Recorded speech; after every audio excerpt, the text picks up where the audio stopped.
How's it going, everybody, and welcome back to the channel. So as promised, I have a video for you today. So this video is a little bit different, I guess, because I try to mix two videos together. So I'm going to try to narrate through most of this video. But just to give you an introduction on what this video was about last week, I think it was, I met a guy at a range, and he was having trouble shooting. He was new to it. So I took him out to TSS in Avondale, PA. And we ran the AR-9, and we ran his new gun, which was an M&P M9 2.0. So after showing him how to shoot and getting him on target, he was having trouble because he's never shot before, and he was shooting a little low. So we put about a couple hours on the range with a sighting target and try to get him onto the center square. And after we shot that video, I had never shot an M&P before, so with his permission, he gave me the opportunity to run some rounds through his M&P, his brand new M&P 2.0. Now in this video, you'll hear me talking about it like it's probably an older M&P, because I didn't know it was an M&P 2.0, and I was kind of shocked at what I was experiencing. So let's get into the video, and you'll see what I'm talking about.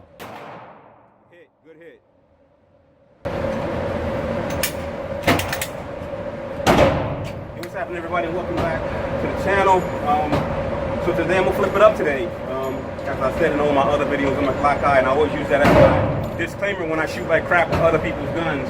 But I am a Glock guy, so every gun that I've owned, except for a couple of inexpensive guns, have been Glocks, and they've had a Glock trigger pull. So one of the things I've always passed up on is the M&P line of handguns. And the reason I passed up on the M&P line of handguns is because every time I talk to someone at M&P, they go, yeah, it's a great gun, but you gotta change the trigger. I'm not spending $100 on a gun if I gotta go out and put an aftermarket trigger in it.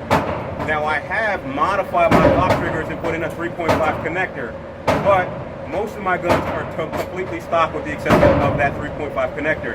So today, I'm out with Matt and he's gonna let me run his M&P full-size 9mm. It is a little bit different. I've never got the trigger with the kind of break in the center of the trigger like the M&P has. But I want to see if it actually shoots any different than my Glock. And when it comes to buying guns, and you guys go on YouTube all the time, I don't think you should take my opinion on for it. What you really have to do is you have to go out to a range like this one. I'm at TSS in Avondale, PA, and you got to rent a specific gun that you think you want to buy and put some time on it. You got to get out here and try the gun you want to shoot. And then don't take everybody's opinion, because they're going to tell you a gun is crap just because they don't like it or they spent $100 on a Kimber.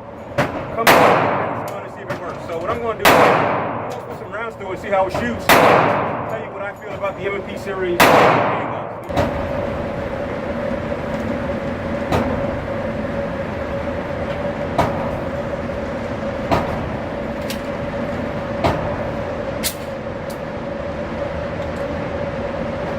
Alright, so the first thing I'm going to do is I'm going to try 10 rounds at 10 yards to see what I get.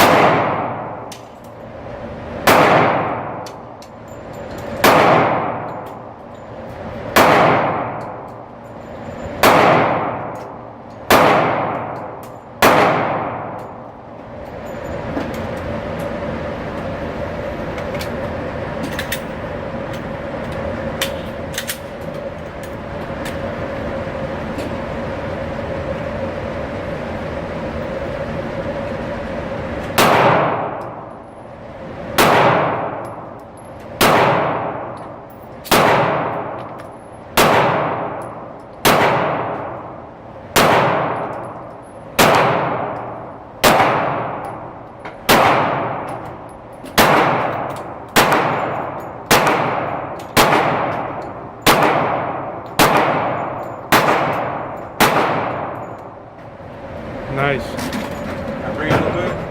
I put all 9 of them in a 5-inch target, and that's with no experience with that trigger. So if you ask me if this is a stock, is this a stock M&P trigger? This is a stock M&P trigger. Is it performance series? It's not a performance series gun, right? It's a stock M&P. I'm going to give you my honest opinion. Being a Glock guy for 20 years, I actually like the M&P trigger over my Glock triggers right now. The trigger was nice, and I was able to manage the recoil, and you saw me pull all 10, no cheating, no cuts, no editing. They all landed within a 5-inch target.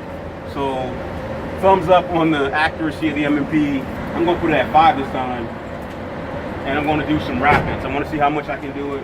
Actually, we're at 5.5. I'm going to put it at 5, and I'm going to do some rapid shooting and see if I can actually hit the target at more or less a self-defense range with some rapid fires. I'm going to do some like double singles, okay?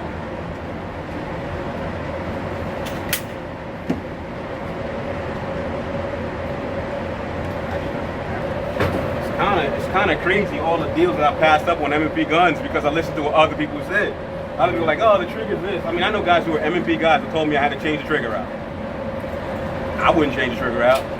I wouldn't suggest you go on YouTube and listen to somebody like me telling you what to do either and change the trigger out. Alright, so I'm gonna keep it at 5, 1.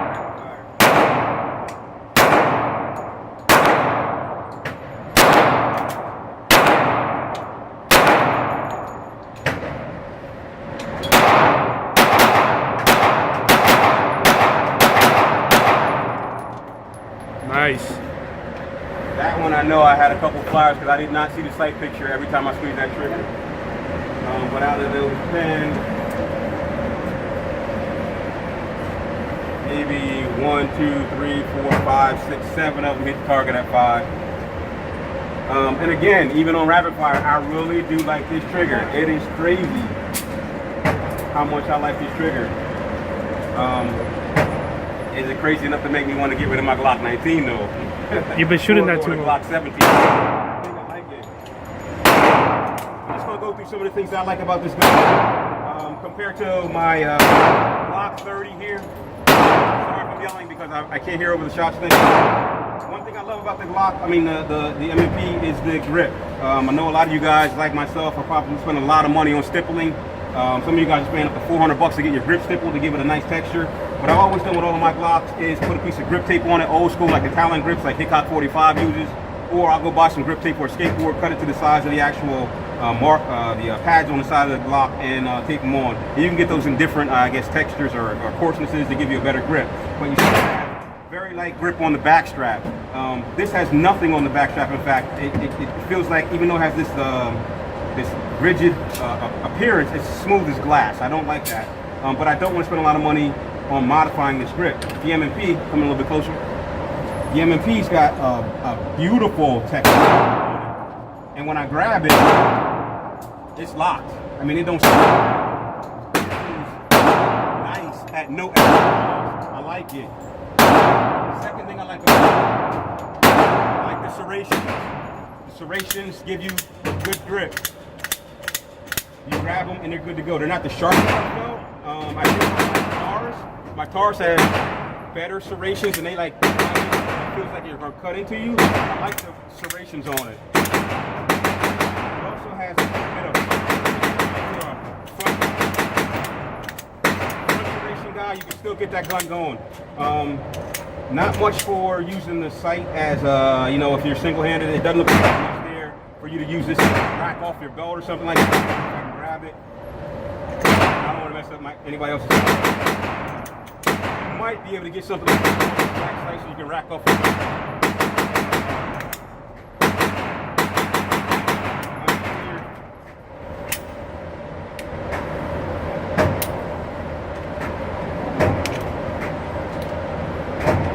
This one, you gotta leave it back to take it down. Okay, so I've never taken one of these apart. So to take it down, what you gotta do is lock the slide back like the SIG and push the drop down pin on the drop down level here. And it slides apart. So on the inside, you got your, if you haven't seen this before, you got your traditional, I would say Glock style takedown. You got 3 components. You got your slide, you got your barrel, and you got your recoil spring. Looks like a nice solid recoil spring too. Stainless steel looks like the center is. Not sure what the color coding is, but it's probably going to be how many pounds this recoil spring can handle. So that's nice too. I like it. We get this all the way down. That's everything. So takedown is pretty simple. 1, 2,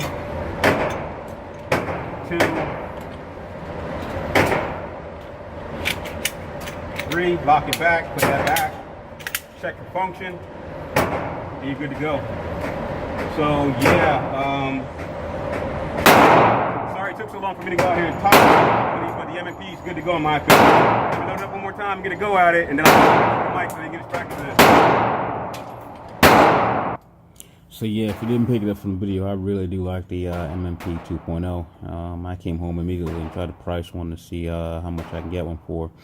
Looks like the cheapest I can probably pick one up for, and then have to pay the transfer on it. It's like $3.99. Again, I don't know if I don't know if I'm ready to give up my Glock 19 for it, but definitely a nice addition to the collection. So if you're thinking about buying a 9mm compact, I think that was actually the M&P 2.0 compact. You might want to go and try that gun out.